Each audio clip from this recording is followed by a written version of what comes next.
Wow, the 8th Friday the 13th in 10 years in the 80s. Wow. I'm just wondering what idea they're gonna come up with next, since, they're running out of ideas.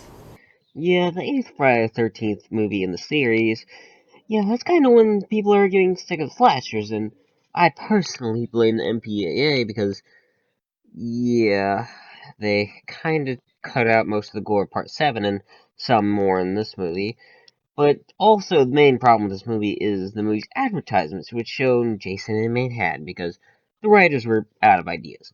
Oh, cool, he's going to Manhattan. Alright, alright. How long is he gonna be there? Really? They should call this movie Jason Takes a Goddamn Boat.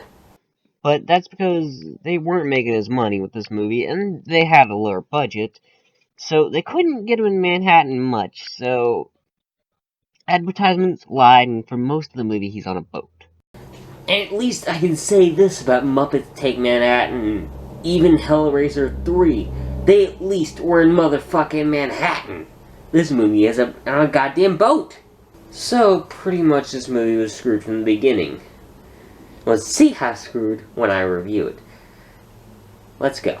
So our movie begins in New York, showing all of the messed up things there, and showing all the places that were going to be in the movie.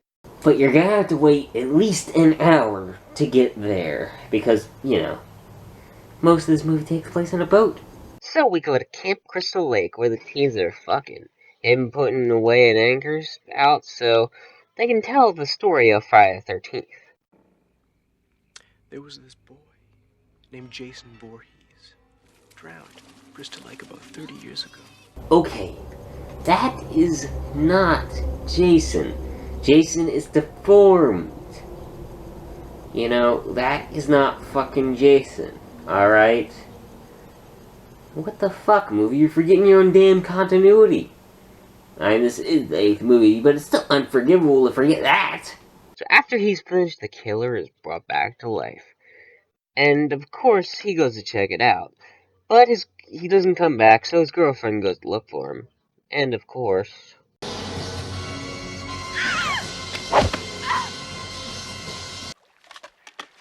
Got you good, Susie. Yeah, that's also not Jason. Her boyfriend's just fucking with her because, he kinda wants some head.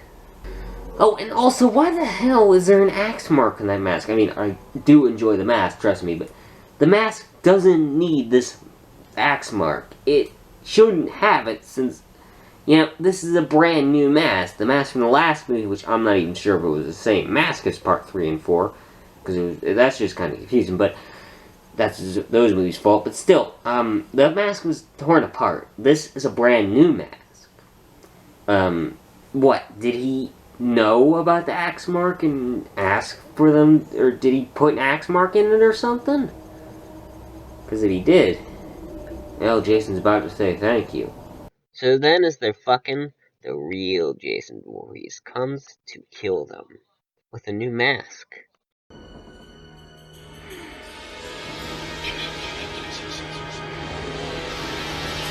Who again is played by Kane Hodder from Part 7, the only actor to play Jason more than once.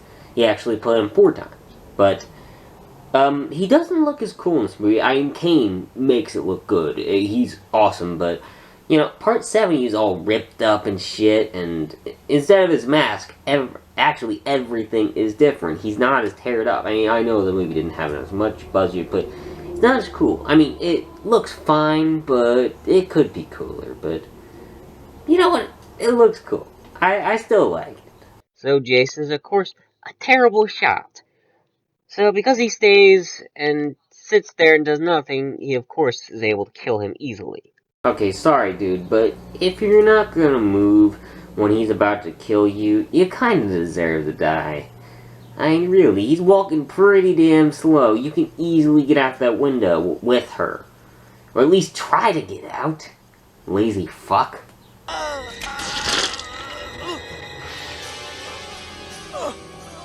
The hell? Is that his guts? Oh wait, no, that's... I think that's part of the gun. Yeah, it's just shitty effects. Alright, I got you. So she runs away, but she's a dumbass, so she doesn't swim away and, of course, hides in the only place to hide. And Jason is going super slow. No! No, please, no! No! No! Jesus Christ. Okay, I'm sorry, but you can try to move instead of just kicking him and screaming. God damn. Alright, you're worse than your goddamn boyfriend. I mean, you know, at least you were getting out the window and he was just sitting there and he was letting you out pretty much first, but you're just sitting there. You could have fucking jumped out the damn window. You could have went and swam away. I mean, even if you can't swim, you know, it's better than fucking dying through Jason and, you know, Jason kill you very, very slow.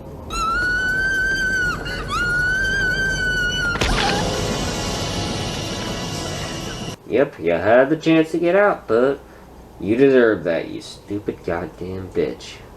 So now I guess it's time to go on the boat, where Rennie here is a writer, and gets a pen that Stephen King used from her teacher. And originally, this character was meant to be Tina from Part 7, and, you know, she was in the original script and for this movie, but that was scrapped, sadly. I mean, I kind of would have liked to see Tina again, but it didn't happen. And I guess, you know, the Stephen King reference would have made more sense since she is kind of a Carrie ripoff. So they get ready to get her on the boat. Her uncle being a dick and not wanting her on the boat. So on the boat, we meet her love interest, whose father is the captain. Him not wanting to be a captain, leaving so the secret passenger can get on.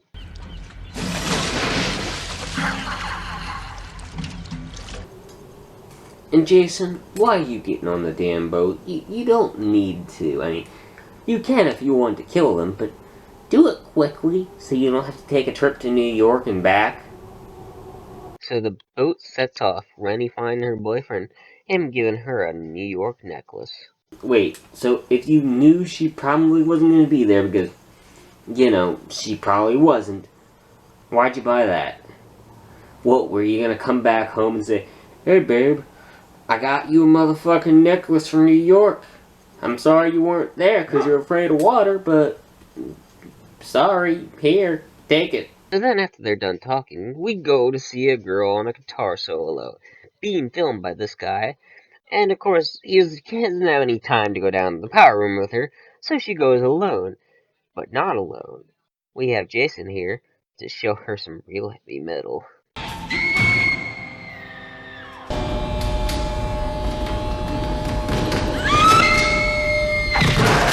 The hell? Oh, so he was right there and... Did he morph? Now... Well, I guess it's a good power. It's the first time he ever shown that he could teleport full out. I know he can move fast, but... Well, at least it works to his advantage.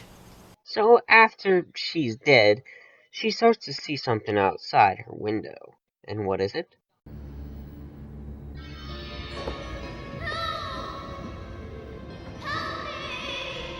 And again, Jason never looked like that. He looked similar to what he does now, except, you know, less dead-like. And, you know, not rotting shit, but, you know, he never looked like that at all. He's always been deformed.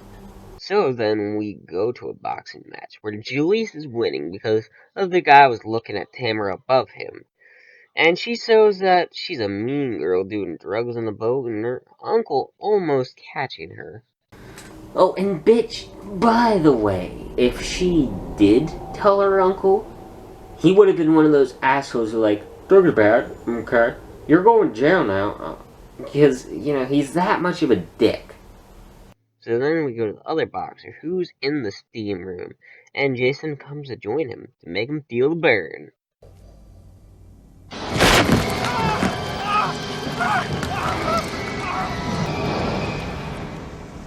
Damn. Yep. That must have burned.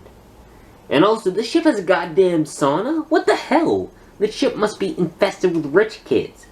That'd explain why the one girl's a bitch.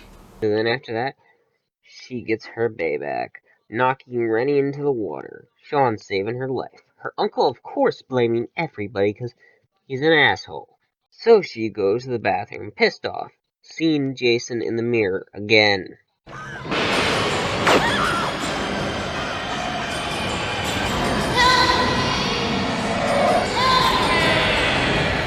Alright, that sure as hell is not right. Jason has never been a goddamn Asian kid. So he goes to see her project, and she shows it to him. But it's a little off, but it's still hot. So they begin to make out. And I'll be honest, this bitch might be a bitch, but she is pretty hot. What do you think? I'm your teacher, young lady. Yeah, but she's technically 18, so, and she's not your student anymore, technically. So, you can fuck her. But this was a trap for him getting it on film for her. Jason's seeing this, so when she's taking a shower, because that's gross, but Jason is here to kill her because she's a bitch.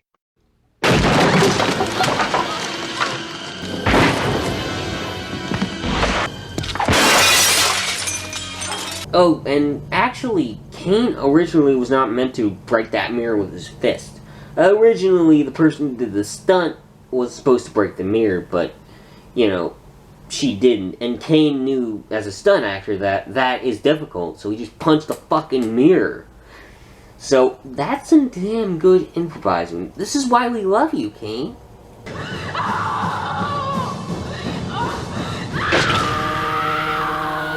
And she's killed off screen.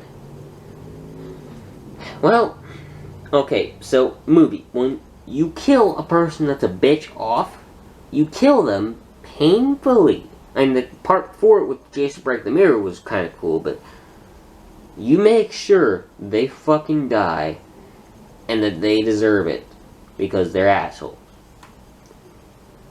And also, goddamn MPAA, I know it was you. So after she dies, we go to the ship. The captain is co-captain, he has the wheel.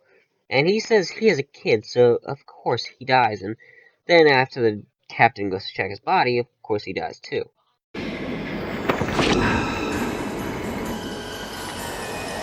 Oh, Jason does have a machete in this movie. But he's using the wrong side.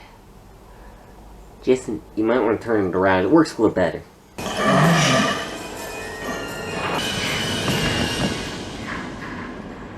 So now that they're dead, his son finds his body, as he calls everyone to get there. Them seeing his father, now dead.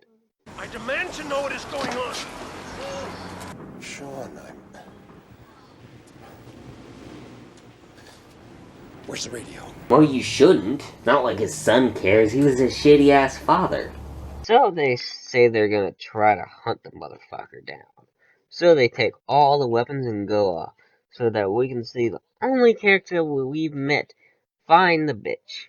His body being trapped in the dance room with teleporting Jason. And she's actually looking at him this whole time, and he's fucking teleporting. She's looking directly at him. This is some Michael Myers bullshit. Except he's full out teleporting. What the hell? I mean, this is a cool ass ability though, to be honest. Especially in a game.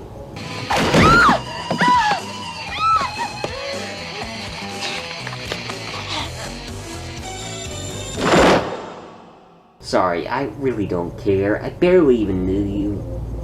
The only reason why I even know you're here is because, you got killed. And your scene was kind of cool.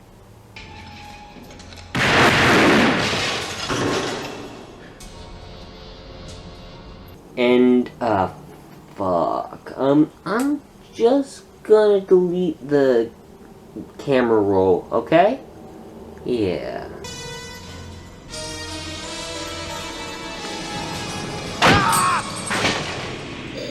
Oh, thank you, Jason. That definitely helps, since now people will know that I didn't do manslaughter.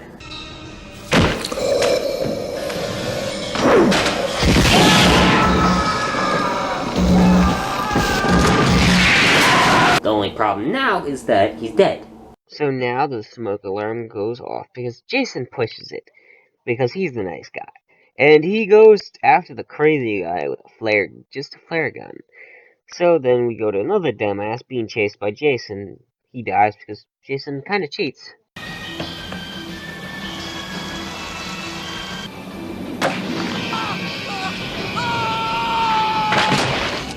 God damn it, Jason. I barely even knew him. The only thing I knew about him was that he was a high diver. But they deleted that shit out. Huh. I guess this movie does think out its kills. So Julius follows the sounds of screams being thrown off the boat. Rennie being locked in a room, of course, seeing Jason again.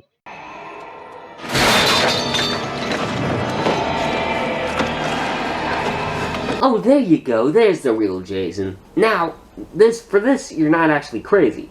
The Jason that you have been seeing is just an illusion. Because, you're kinda insane. What eye was that? Oh, wait, no. That's the eye that he doesn't have that got cut out, so... Yeah, that pretty much does absolutely nothing to him by now. I don't even think he has either of his eyes by now. So Rennie, of course, runs away from Jason, seeing Sean, and she leads a bunch of people alone, so Jason can, of course, kill them. Off screen, of course. Oh, great. They didn't show the goddamn massacre of a bunch of people. Because they never introduced these characters. So then this guy is just incriminating himself like a dumbass, and they figure out that the ship is sinking. And I'm glad because she's able to tell him that Jason is on board, so they have to listen to him and leave without the others. Because they're dead, but he doesn't know that. I mean, you should at least try to wait for them. So they go to leave, but the crazy guy's there with a knife. But he's dead, so they don't have to worry about him. And yeah, I totally believe that he was the killer. I never thought they'd bring back a Roy thing. Oh my god, I never knew it was Jason. They didn't make it obvious at all. And now it's really time to leave, but not without Julius, who somehow lived being in the water for that long. So they're able to get away, finally getting down to New York City. Finally! Over an hour in and Jason is finally in goddamn Manhattan. In a movie called Jason Takes Manhattan, where most of it was shot in Vancouver.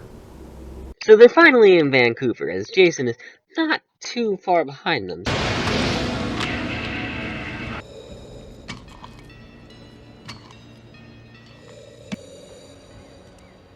And Jason, why didn't you drown them if you were so close?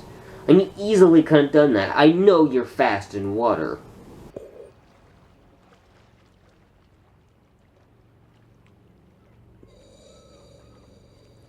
Alright, that's actually kind of funny. So we see that New York, or Vancouver, is a shitty place. Them being robbed and Reddy being taken to be injected with green ooze. As he's about to fuck her, Jason kills him.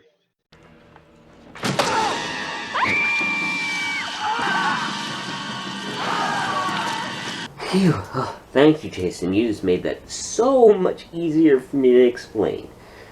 Phew. This is one of the few times I actually like you being a hero. Thank you. So, because he was there, he kills Jojo, or whatever the hell his name was, for him being an asshole. So then, they can go after Julius.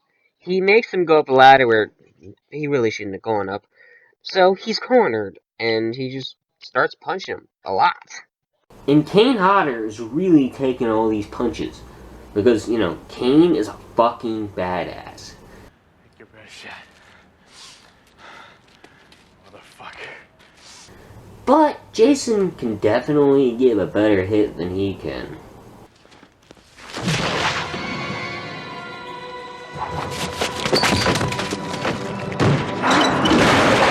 Wow, nice shot. I gotta applaud you for that, especially since you got it in the damn trash bag. That's a pretty damn good, that's a pretty cool kill, I gotta admit.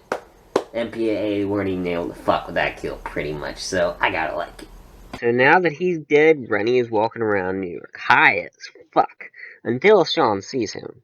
Guess what? Now, she's addicted to that shit. And also, she's gonna have AIDS from the needle. Yay! After this movie, she's gonna have such a great life.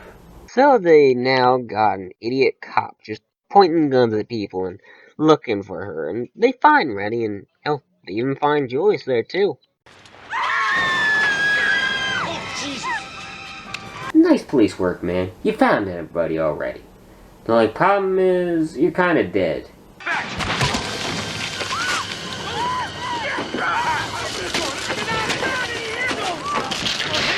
And off screen. That's some bullshit. And Rennie takes the wheel, running Jason over. Twice!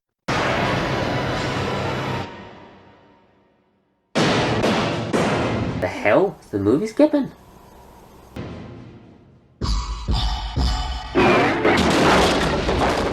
And guess what? Now she's even more insane. Damn, this bitch is fucked up. So they all get out of the car, except for the teacher, because I guess she was knocked out, and she's finally able to remember why she's so afraid of water. Her uncle lured her water, and Jason, of course, tried to drown her. Whoa, wait. Timeline fuck up. Alright, so, in the timeline as of right now, this movie's supposed to take place around the early 2000s. Part 6 is supposed to take place around the 90s, but, so, if she's like 18, it would be around the 90s, which would mean that, you know, Jason would be underwater as in his Part 6 outfit. Not a little kid. This bitch is fucking insane. Jason never did this to her.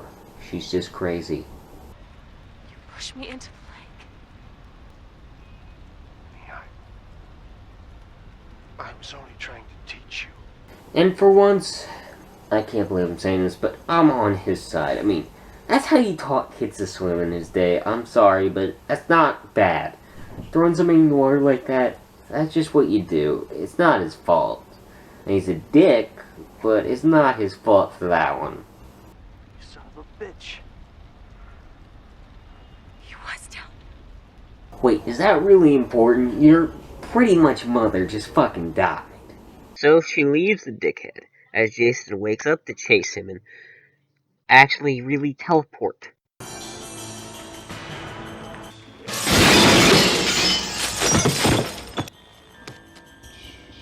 Damn, I didn't even see him go up there. He really has a good teleportation ability.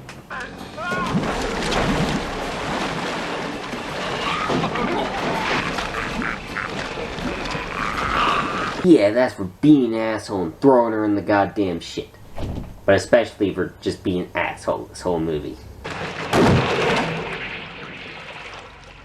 So they give each other a kiss. But we still gotta get to actual New York. So Jason goes after them to chase them through Vancouver. Them having to stop a train and electrocute him on the tracks. So they finally actually get to New York. But Jason is now there too.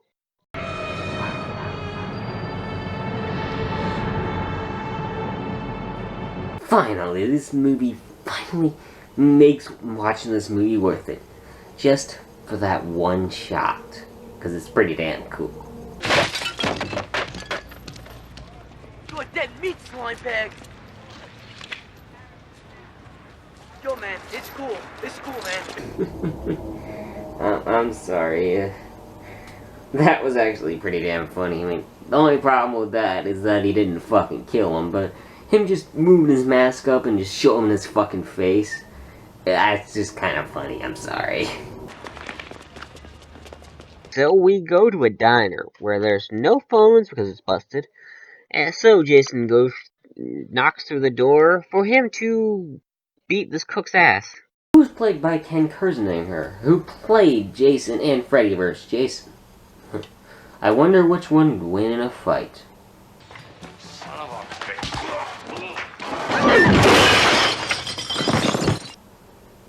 Yep, that's kind of what I expected. So now we're back in Vancouver as they go down to the sewers. A sewer worker stopping them because this is really fucking stupid. Toxic waste, son. The sewer floods out with this stuff every night at midnight. Yep, the sewer floods with toxic waste at midnight. Every single day. Alright, New York, I know you're fucked up, but that's just not right. New York is not that fucked up, alright? New York is fucked up, but it's just mostly rats. If the sewers flooded with toxic waste every single day, then every single animal down there would be fucking dead.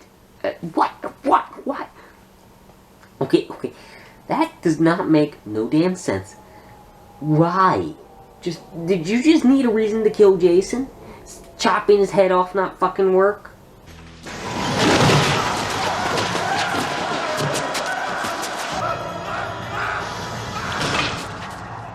Off screen.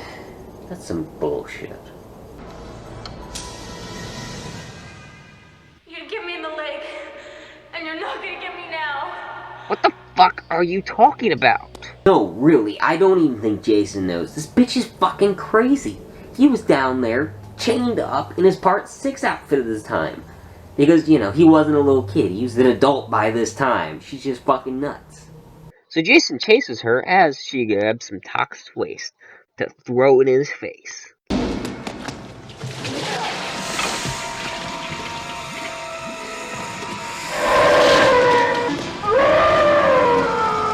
Oh no, I'm melting! Oh, what a world, shitty effects, no!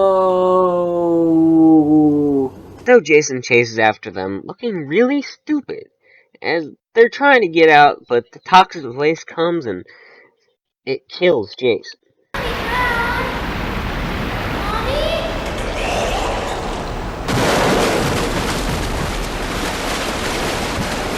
And what does this do? Should melt him, but...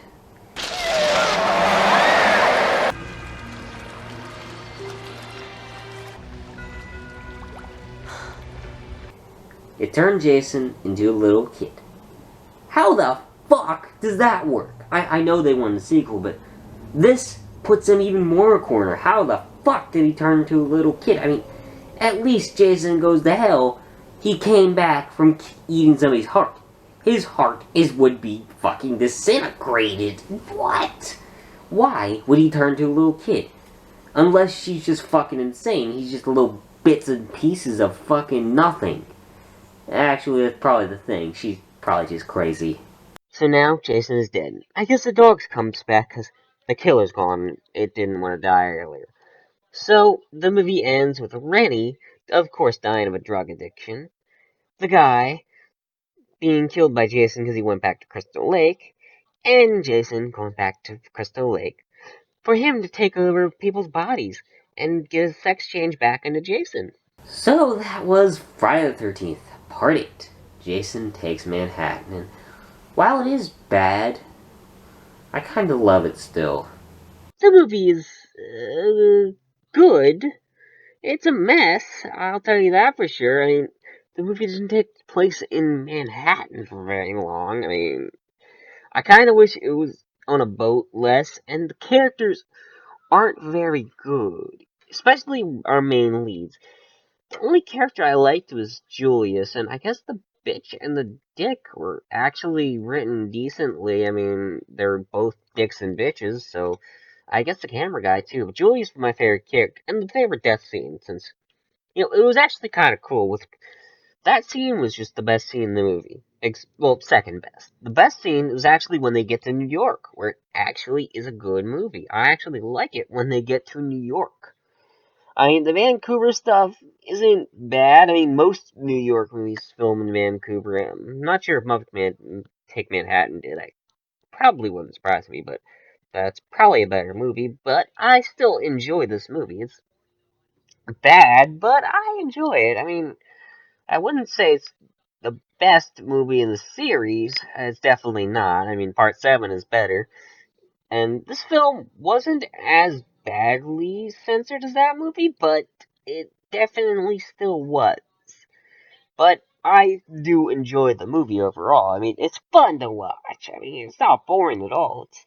The kills are fine, a little bit not as gory as some of the other kills in the series, but still fine. And you know what? I enjoy the movie. So I have to give Friday the 13th Part 8, Jason Tatum Manhattan, a 3 out of 5. So next time, we'll be doing something, I don't know. But until then, I'll see y'all later. Bye.